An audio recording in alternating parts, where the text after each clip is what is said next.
नमस्कार दोस्तों, जैसा कि कल मैंने आप लोगों को बताया था कि आज जो प्लेटो के न्याय के विषय पर चर्चा होगी।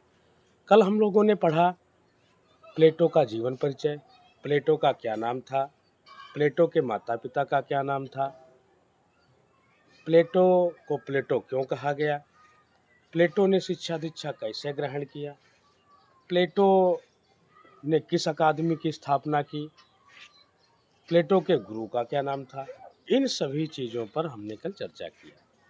आज हम आप लोगों के समक्ष प्लेटो के न्याय के विषय पर चर्चा करें। प्लेटो का न्याय।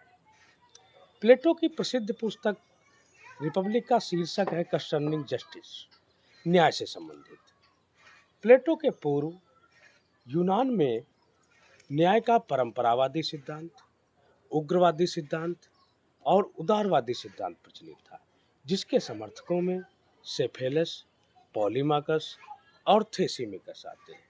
व ग्लाकान ये आते हैं, जिसमें कि थेसिमिकस का कथन है न्याय शक्तिशाली का हित है। प्लेटो प्लेटो ने न्याय के उपर्युक्त तीनों सिद्धांतों का खंडन करते हुए न्याय के सिद्धांत का प्रतिपादन किया। प्लेटो का कथन है राज्य व्यक्ति का बृहद रूप है। यहाँ पर व्यक्ति का संबंध आत्मा से है। राज्य व्यक्ति का बृहद रूप है, यानी राज्य आत्मा का बृहद रूप है। प्लेटो पुनः लिखते हैं, राज्य का निर्माण वृक्षों और चट्टानों से नहीं, बल्कि उसमें रहने वाले व्यक्तियों के चरित्र से होता है। जब व्यक्ति की आत्मा बाह्य रूप से प्रकट हो जाती है तो राज्य बन जाती है।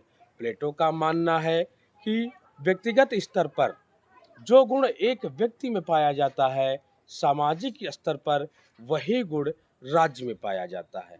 प्लेटो के अनुसार व्यक्ति में 3 गुण पाए जाते हैं, जिसे हम विवेक, साहस और वासना कहते हैं।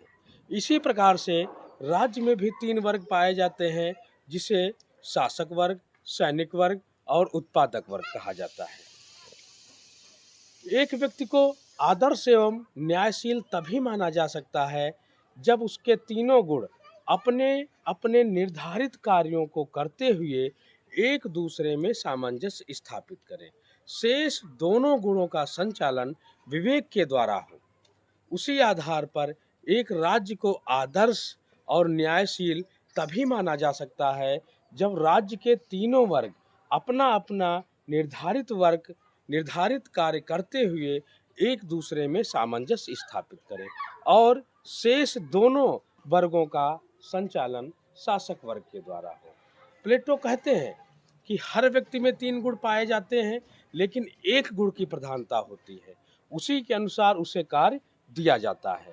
प्लेटो ने बताया है कि जिसमें ज्ञान की प्रधानता होगी उसमें विवेक पाया जाएगा, वह शासक या दार्शनिक बनेगा।